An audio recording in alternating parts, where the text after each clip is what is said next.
Beberapa pekan terakhir, dunia pangan Indonesia sedang memasuki fase yang jarang terjadi.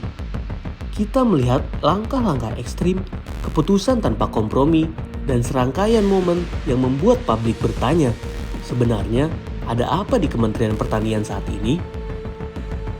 Hari ini, kita akan membahas satu persatu, mulai dari gugatan 200 miliar yang hebat diperdebatkan, hingga kebijakan yang nyaris tanpa hari libur demi swasembada pangan. Dan bagaimana Indonesia tiba-tiba menjadi perhatian internasional.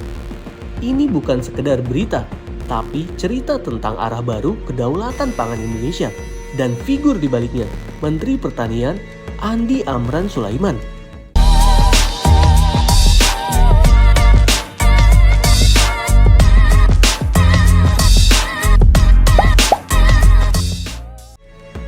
Pemerintah menempatkan pangan sebagai prioritas strategis nasional.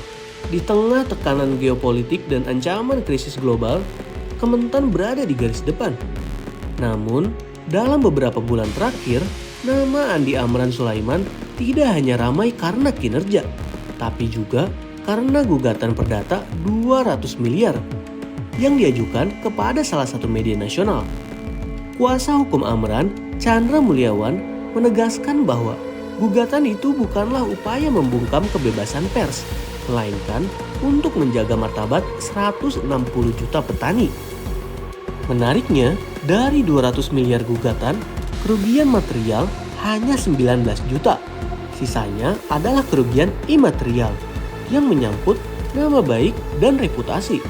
Chandra juga menekankan, Amran tidak pernah mengambil gaji sebagai menteri dan dia sering menggunakan dana pribadi untuk kegiatan kementerian.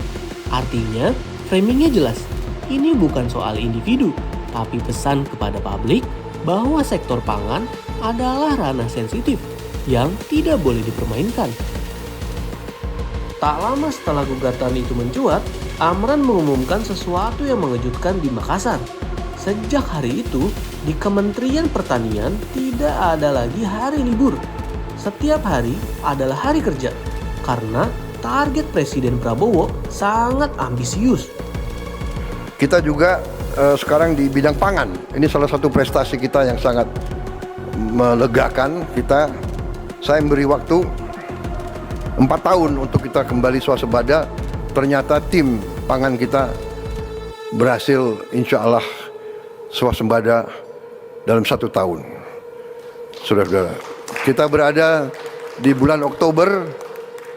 Sekarang ini kita punya produksi nasional Januari-Oktober mencapai 31.038.157 ton. Ini adalah produksi tertinggi sepanjang sejarah Republik Indonesia. Jadi ya boleh kita tegakkan kepala kita dengan penuh kehormatan, ya. Saya kasih target 4 tahun, mereka hasilkan dalam 1 tahun. Prabowo ingin swasembada pangan dipercepat dari 4 tahun menjadi 3 tahun. Bahkan bisa saja dicoba dalam 1 tahun. Amran menegaskan, kami biasa bekerja dulu baru bicara. Filosofinya jelas, pangan tidak bisa diatur dengan rapat-rapat panjang, tapi dari keringat di lapangan. Pada beberapa bulan belakangan, beberapa menteri pertanian dari berbagai negara datang ke Indonesia. Yang paling mencuri perhatian, kunjungan Menteri Pertanian Jepang. Peristiwa yang disebut Amran belum pernah terjadi sebelumnya. Mereka ingin mengetahui kenapa produksi pangan Indonesia naik sangat cepat. Data menunjukkan produksi beras Indonesia di tahun 2025 diproyeksi mencapai 34,77 juta ton. Naik 13,59% dari tahun sebelumnya.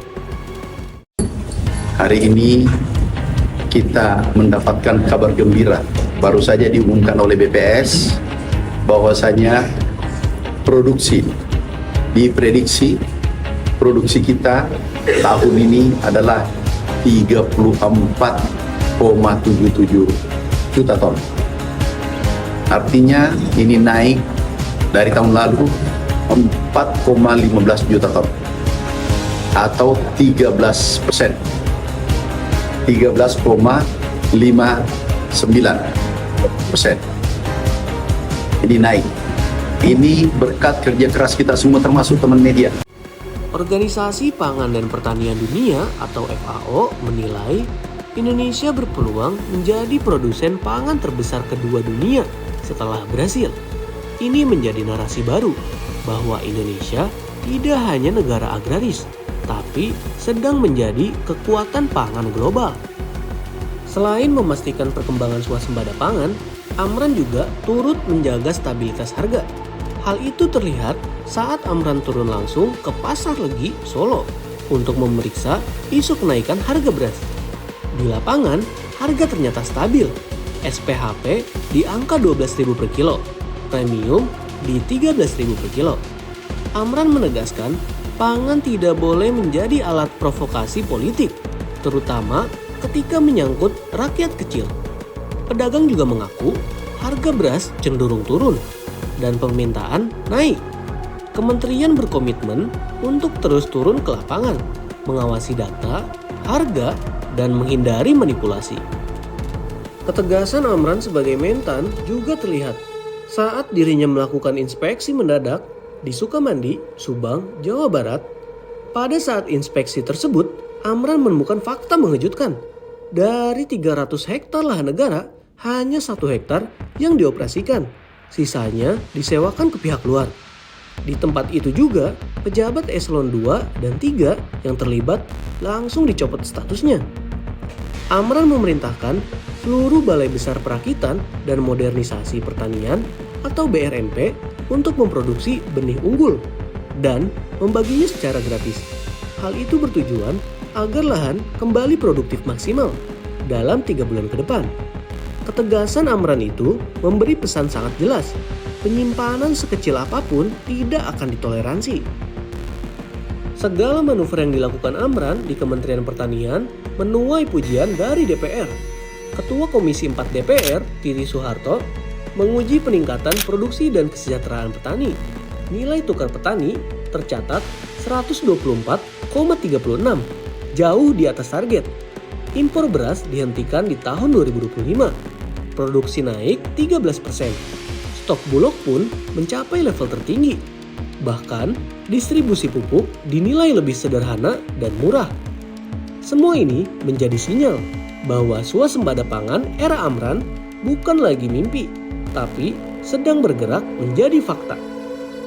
Dari gugatan 200 miliar, kebijakan tanpa hari libur, intervensi harga di pasar, hingga pencopotan pejabat di lapangan, kita melihat pola yang sama.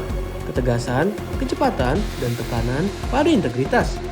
Dalam kerangka besar pemerintahan Prabowo Subianto, sektor pangan bukan lagi urusan teknis, tapi proyek kebangsaan. Dan Andi Amran Sulaiman sebagai ujung tombaknya. Jika target 1 tahun tercapai, maka Indonesia akan masuk babak baru dunia pangan.